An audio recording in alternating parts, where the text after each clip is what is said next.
अरे नाग, तुम मुझ पर क्यों प्रहार कर रहे हो? मैं कोई असुर नहीं हूं।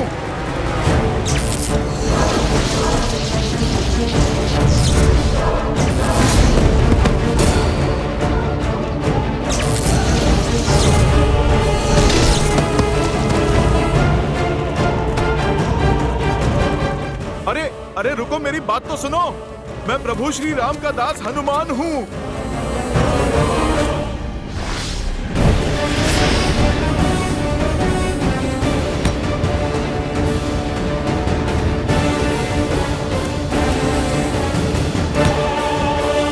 फंस गए असुर। हम नागों को मूर्ख समझा है। नाग पास में फंसे हो। अब तुम्हें यहाँ से निकलने का अवसर नहीं मिलेगा असुर। अब तो सीमा पार कर दी तुम लोगों ने। मैं असुर नहीं हूं, वानर हूं, राम भक्त हनुमान। प्रयास मत करो असुर। इस पास में स्वयं महादेव के नाग, हमारे महाराज वासुकी की ऊर्जा है। तोड़ नहीं पाओगे इसे। देखो, मैं इस पाश को तोड़ सकता हूं। ना मैं यहाँ युद्ध करने आया हूं और ना महादेव के नाग वासुकी की शक्ति का अपमान करना चाहता हूं। मेरे पास समय बहुत कम है। कृपा करके मुझे बस इतना सा बता दो कि धरा से फिसलकर कोई स्वर्ण मुद्रिका यहाँ पर आई है। वो मेरे प्रभु की है। मुझे वो मुद्रिका मिल जाए, मैं शांति से लौट जाऊंगा। तुम्हें क्या हम मूर्ख दिखते हैं? धरती से एक मुद्रिका गिरकर पाताल लोक तक आ गई। अरे असत्य बोलना है तो ऐसा बोलो कि कम से कम हम उस पर विश्वास कर सके। अरे भाई, मैं सच कह रहा हूँ। सत्य हम जान चुके हैं असुर। चलो अब अपने वास्तविक रूप में आओ, या फिर इसी रूप में सड़ते रहो यहीं पर।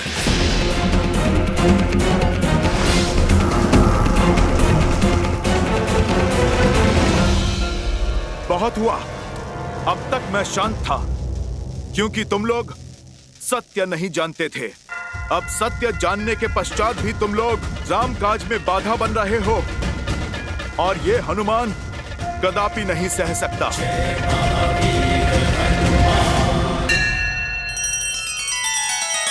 श्री रामचंद्र कृपालु भजु मन हरण भव भय दारुणम। नव कंज लोचन कंज मुख कर कंज पद कंजारुणम। सिया राम, सिया राम, सिया राम, सिया राम, सिया राम, सिया राम। महादेव, आप मुझे क्षमा कीजिएगा। जय सिया राम।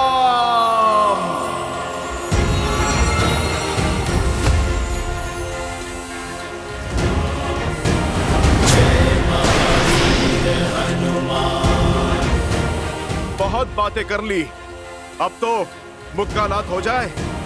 बजरंग बली हनुमान, जय जय महाबली हनुमान।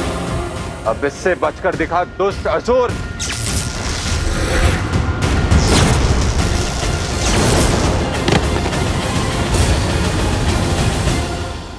सभा में बिना अनुमति प्रवेश का दंड जानते हो सैनिक? एक वानर है जो स्वयं को हनुमान बताता है। वो कोई स्वर्ण मुद्रिका ढूंढ रहा है। बहुत मारा है उसने सैनिकों को। हो सकता है कि मुद्रिका की खोज में हनुमान यहाँ आए, किंतु महाबली उन्हें रोकने का प्रयास करेंगे, परंतु वो उनसे भी पार करके नागलोक में आ सकते हैं। तो किसी भी मूल्य पर तुम्हें कम से कम 3 प्रहर से अधिक समय तक हनुमान को बिना ज्ञात हुए उन्हें रोके रखना है, ताकि श्री राम अपने शरीर का त्याग कर बैकुंठ धाम लौट जाए और अगले युग का आरंभ हो। शिवांश है वो, उन्हें अकारण रोकना अत्यंत कठिन होगा। तुम्हें बस हनुमान के राम काज में विलंब डालना है और कारण अनेकों हैं।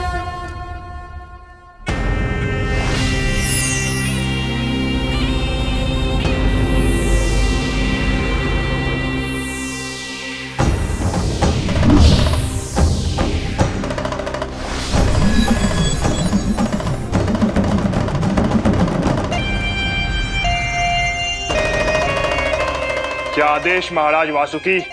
तुम्हें एक महत्वपूर्ण कार्य सौंप रहा हूं। हनुमान किसी कार्य से यहां आ गए हैं और उन्हें लगता है कि वो रामकाज, परंतु उनका यहां रामकाज में बाधा होगा। तुम्हें उन्हें आगे बढ़ने से रोकना होगा, कम से कम 3 पहर के लिए। भाग्यशाली हूं मैं जो प्रभु राम की लीला के अंतिम समय में उनका काज साधने का अवसर मिल रहा है। किंतु आप स्वयं क्यों नहीं जा रहे नागराज?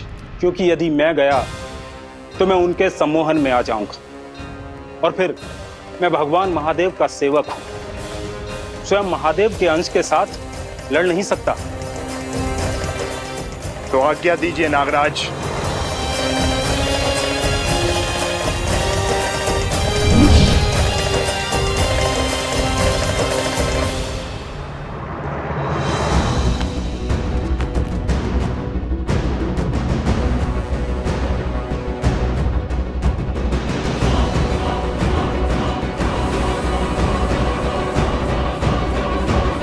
उचित कहा तुमने कुछ। यदि नियति की ये मांग है कि काल अयोध्या में प्रवेश करें, यदि वो ये चाहती है कि हम देव रघुकुल पर अपनी दृष्टि डालें, तो ठीक है, हम यमदेव से युद्ध छेड़ देंगे।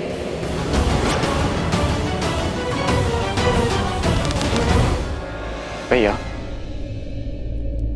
मुझे जाने दीजिए, मैं समझाता हूं उन्हें। वो कौशल राज का भविष्य है। ऐसे स्वच्छंद व्यवहार करके रघुकुल की रीत नहीं तोड़ सकते। उन्हें सीखना होगा कि अपनी भावनाओं पर नियंत्रण कैसे पाया जाए। एक दिन पूरा राज्य उनके हाथों में होगा।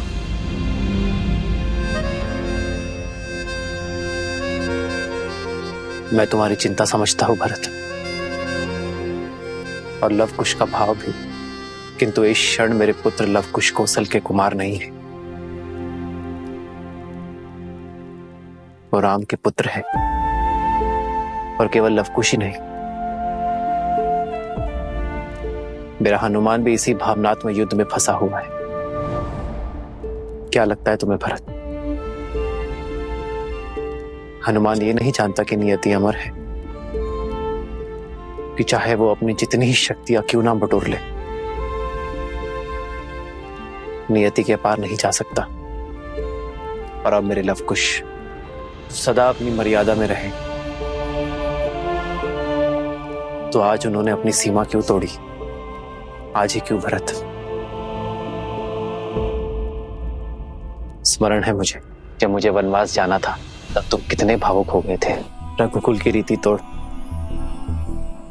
हमारी माता कैकेयी को भी अपशब्द कह बैठे थे।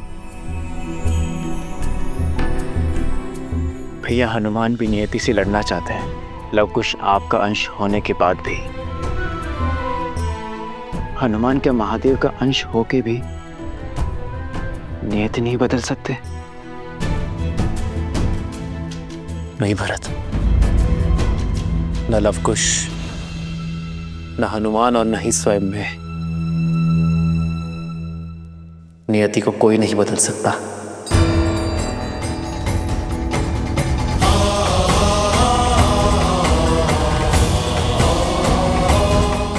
क्योंकि जैसे हर कर्म का फल होता है, वैसे ही हर व्यक्ति को नियति के नियमों का पालन करना पड़ता है, कि चाहे मनुष्य हो या देवता। नियति के चक्रव्यूह से कोई बाहर नहीं जा सकता।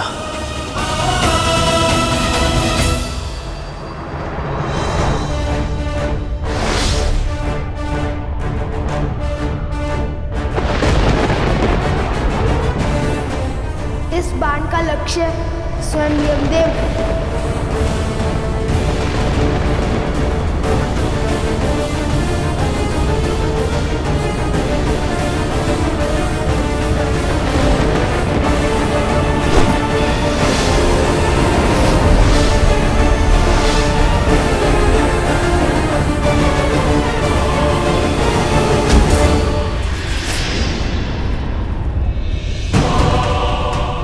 लेकर आओ।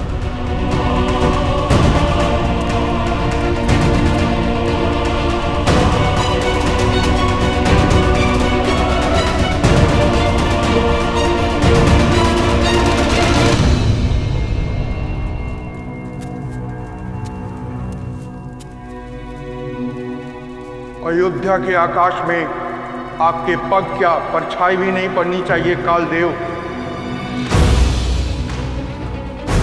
अन्यथा परिणाम के उत्तरदायी आप स्वयं होंगे रघुनंदन लव कुश। लो, हनुमान क्या कम थे? अब राम सिया के पुत्र लव कुश भी आ गए नियति के विरोध में।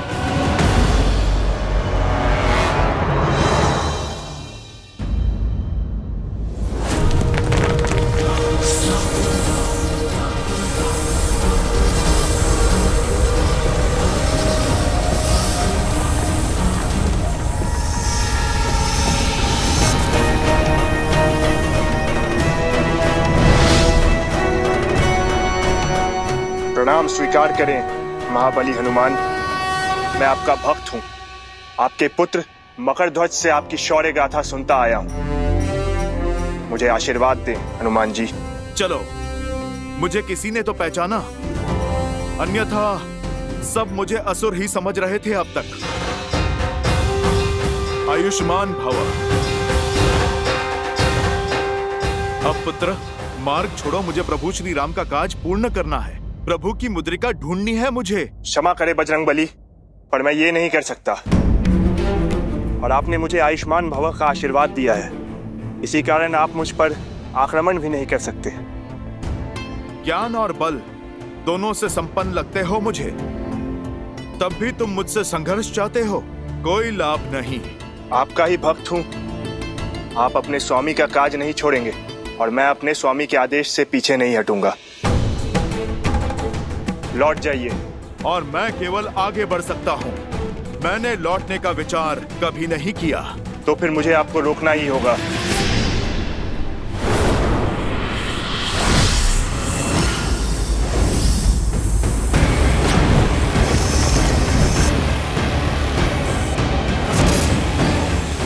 जय सिया राम।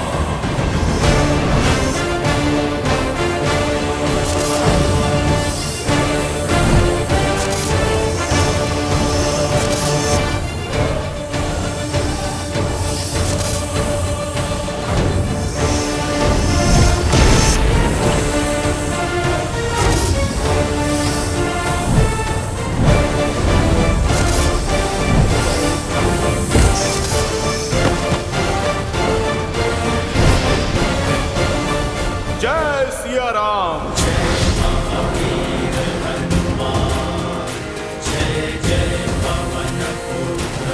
रुक जाइए, नागराज की आज्ञा है ये, मैं आपको रोक के रहूंगा। ओह, तो नागराज ने मुझे रोकने का आदेश दिया है, पर ऐसा क्यों?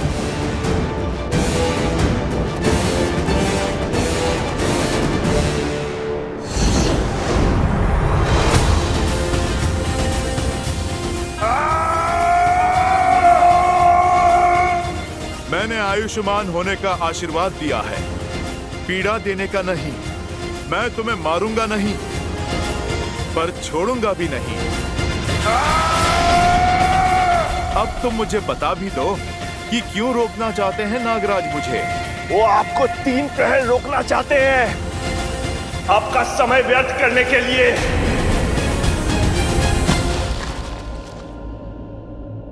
तो बाधा यहां पर नहीं, कहीं और है। प्रश्न मुद्रिका का नहीं, कुछ और है।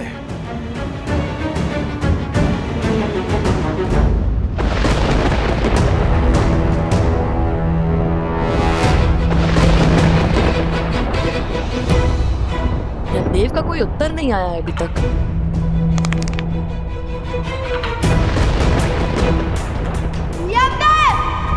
आपको हमसे मिलने आना ही होगा।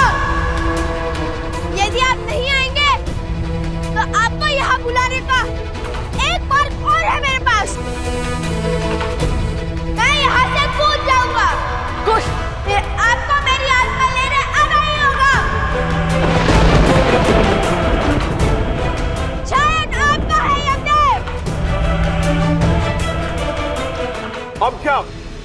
लव कुश श्री राम की संतान है। यदि कुश ने वचन दिया है कि आप ना गए तो वो प्राण त्याग देगा।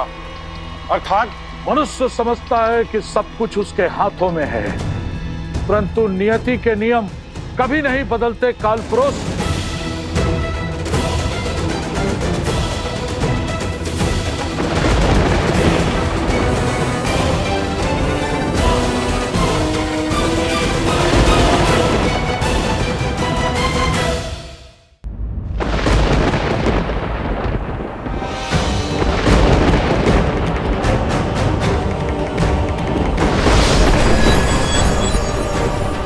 प्रणाम धर्मराज। तुम दोनों ने मुझे यहाँ बुलाया, मैं आ गया। हमने आपको यहाँ बुलाया है क्योंकि अयोध्या वासियों की रक्षा आपके हाथों में है। देव नियति के सेवक हैं, स्वामी नहीं। मैं भी भले ही मृत्यु का देव हूँ, लेकिन काल का निमित्त मात्र हूँ। मैं जो भी करता हूँ ब्रह्मदेव के आज्ञा के अनुसार करता हूँ। मुझसे युद्ध करके या ललकार कर तुम्हें कुछ प्राप्त नहीं होगा। ठीक है, यदि आप ब्रह्मदेव की आज्ञा का पालन करते हैं तो हमें ब्रह्मदेव से बात करनी होगी। और वो कैसे करोगे? देव आते हैं तो कुछ फल देकर जाते हैं। अब इसका हल भी आप ही बताएंगे। ब्रह्मदेव को 108 हवन का दान करो, इससे जग का कल्याण होगा और जगत पिता प्रसन्न होंगे। किसी न किसी रूप में तुम तक वो अपनी बात पहुंचा ही देंगे लवकुश।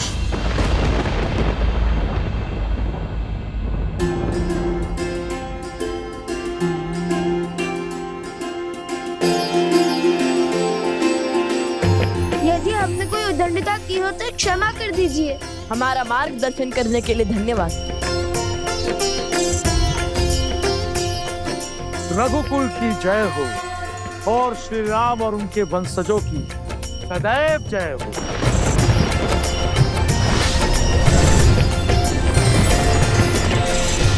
हमें ब्रह्मा जी को प्रसन्न करने के लिए पूरी अयोध्या की जनता के साथ ये यज्ञ करना होगा, तभी 108 कुंडों में एक साथ ही यज्ञ हो पाएगा। भैया तुम मुझे पूरी बात बताओ, क्यों कहा नागराज ने ऐसा? मैं तुमसे पूछ रहा हूं। न मैं अधिक पीड़ा सह सकता हूं, न ही अपने स्वामी से विश्वासघात कर सकता हूं।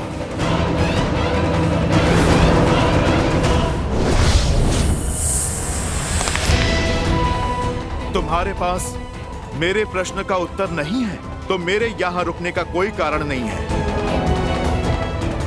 अब मुझे सब समझ आ रहा है। कोई योजना है, ये कोई षड्यंत्र है मेरे प्रभु श्री राम के पास से मुझे दूर करने का। मुझे प्रभु श्री राम के पास लौटना है।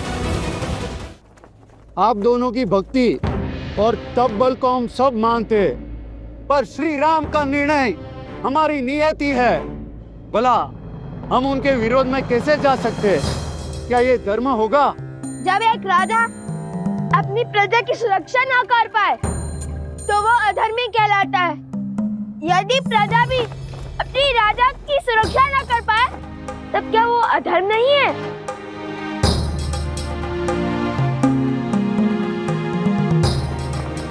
अयोध्या पति श्री राम का जन्म धर्म की रक्षा के लिए तो हुआ था, तो क्या आज इनका स्वयं हमसे दूर जाना क्या धर्म होगा? श्री राम केवल राजा ही नहीं, अयोध्या की आत्मा है। हमें अयोध्या से उनकी आत्मा को नहीं जाने देना चाहिए, हमें रोकना ही होगा। हम आपके साथ हैं, आदेश दीजिए, धर्म पथ पर बढ़ा कैसे जाए?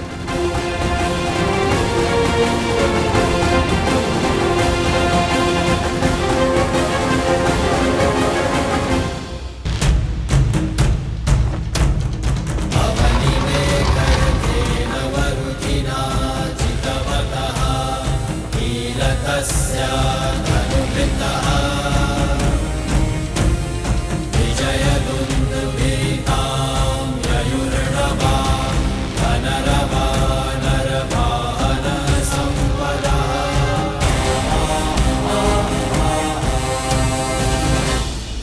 अरे नाग, तुम मुझ पर क्यों प्रहार कर रहे हो? मैं कोई असुर नहीं हूँ।